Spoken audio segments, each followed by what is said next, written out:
You want more than just the headlines? Find out what's going on and what it means with me, Dennis Prager, this morning at 11, right here on AM 560, The Answer. Keep forgetting. You want to sing it? Uh-oh. No. Do you sing? No, I run everybody Keep out. forgetting. No. Who sings this song, George?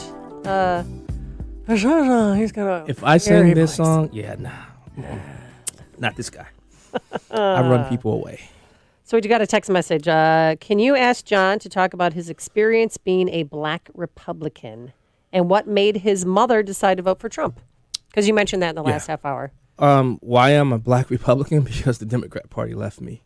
They left you? They left me. In what way? I came up through the Democrat machine, the daily machine, 21st Ward, 53rd Precinct, over on the South Side.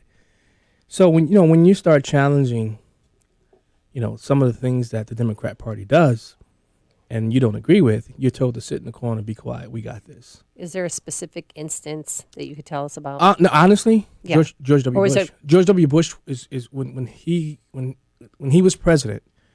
The treatment, how they treated him initially with the war, with the war and everything. I was always a conservative, but I think he allowed me to come out and be and to say I'm a Republican, because it's a difference.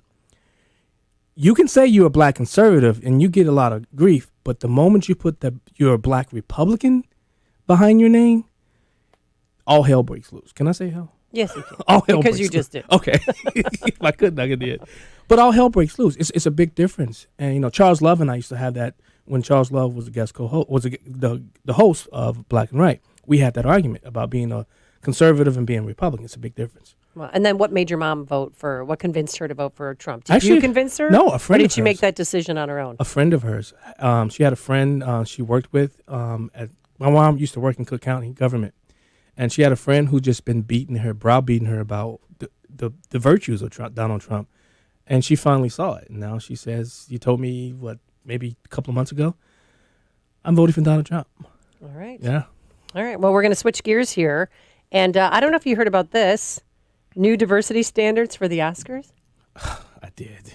Did you read all about it? Oh, my God. I know. Who's going to be white? Like, people aren't watching the NFL, and now people are definitely probably not going to be tuning in to watch the Oscars. Well, I don't watch them anyway. All right. Well, with more on that, let's welcome back to the program Dominic Green. He is the life and arts editor of Spectator USA. His column, Hollywood's Trans Race Hypocrisy. Yes, I can read. Hello, Dominic. How are you? Hello, Amy. Hello, John. I'm fine. Hello. Thank you. All right. So just give us the nitty gritty on what exactly are these new inclusion requirements.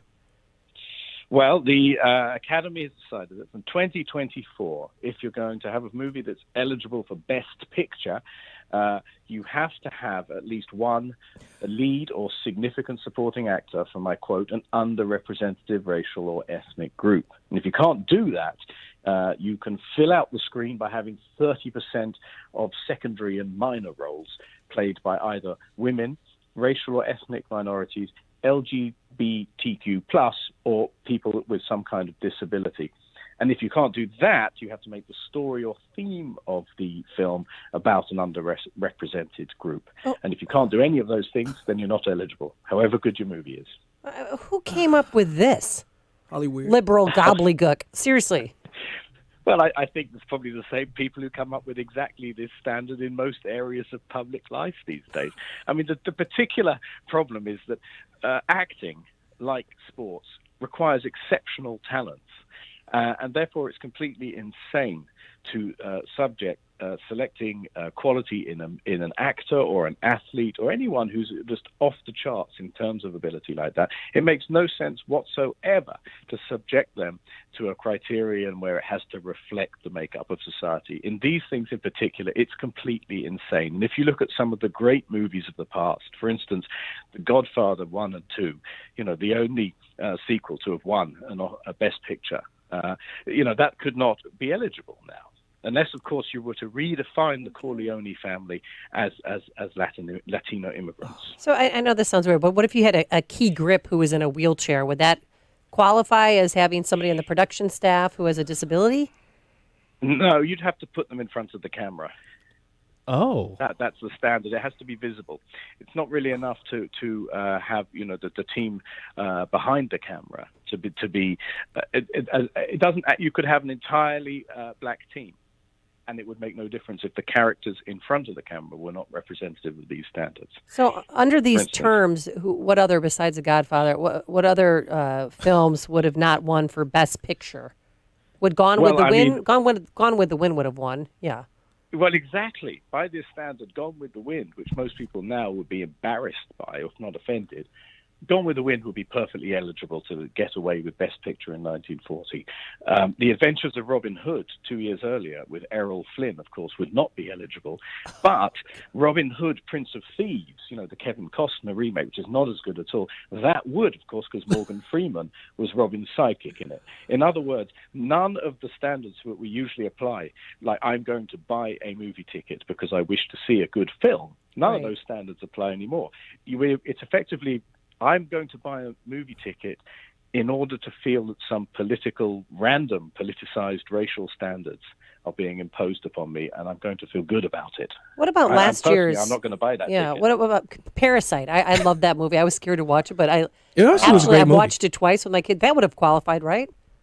No, I'm afraid that would now be redefined as exclusionary. It would be a Korean supremacist film because of its non-integrated casting. I mean, this is complete lunacy. But this the movie's is Alice about a in Korean Wonderland. family, and they're parasites. Yes. But I'm gonna get you, Exactly. sucker would be okay. I said Yeah, exactly. We have passed through the looking glass. Oh my God! That's one of the reasons why, Dominic. That's one of the reasons why on my show I push back against the left's control and manipulation of vocabulary, because I see here that they created a new term called black grounding. Can you please explain what black grounding is now in Hollywood? Yes. This is a way of padding out the white stars in order to meet these criteria. In other words, padding them with non-white actors. And what's happened at the same time as this, and this is really an indication of what Hollywood's really about, a recent study found that in some genres, particularly action movies and the big blockbusters, the casting was actually getting whiter in order to appeal to the Chinese market, which is the major source of revenue for those kind of movies. In other words, Hollywood is running one standard for export when it's conforming to the Chinese preference to have lighter skinned actors, while at the same time it's then lecturing the public for points at home. And this is the worst kind of hypocrisy, and it's also creating an incentive for people to falsify themselves on racial grounds. As we've seen in the academy, if you create special reserved positions depending on people's skin color or background, then you will create an incentive for people to fake it. I'm thinking of perhaps Elizabeth Warren, for instance. Oh, yeah. Who knew? This is encouraging a similar thing to take place in the movies, where people will be encouraged to lighten or darken their skins or lie about their backgrounds purely for professional advantage. In other words, it's completely immoral. It's going to change the whole way we watch movies. Yeah. And so are they even having the Oscars this year? Because who's up for Best Picture? Because nothing new is out, really. I mean...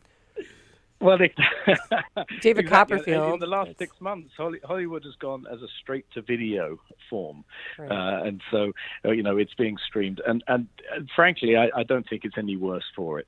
The David Copperfield film is a very interesting one in that Dev Patel is a very, very good actor, and I think he's done a very good job.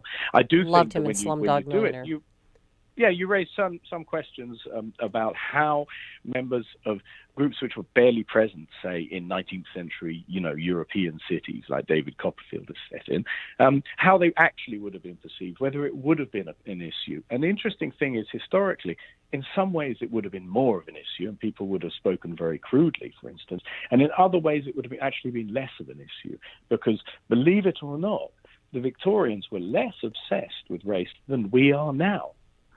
Wow. All right, Dominic Green, thank you so much. Always a pleasure having you on the program. And I don't know if anyone's going to be watching the Oscars this year. I have no choice. It's my job. Yes, that's right. All right, Dominic Green, life and arts editor for Spectator of Spectator USA, and he has a column, Hollywood's Trans Race Hypocrisy. Thank you so much, Dominic. Always a pleasure. Thank you. Thank you. And he joined us on our turnkey.pro answer line. This is the morning show more Chicago radio listeners are choosing. This is Chicago's Morning Answer on AM 560. The Answer. This is Albert Bowler with another word about the upcoming election. There is so much at stake. We might not be able to vote as conveniently as we voted before, but that just puts on Christian citizens the responsibility to work even harder to make sure that we vote and that our vote counts. Too much is at stake to sit this election out. So, whatever it takes, go vote. Affirmative action has taken over Hollywood. You could say that a little louder. What? Affirmative action has taken over Hollywood. Yes. Not wood. Not Hollywood. wood, but Hollyweird. Oh, my.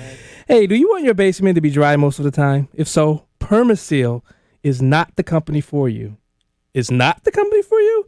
Especially after all the recent thunderstorms. Permaseal hears story after story of homeowners who say their basement only leaks when it rains.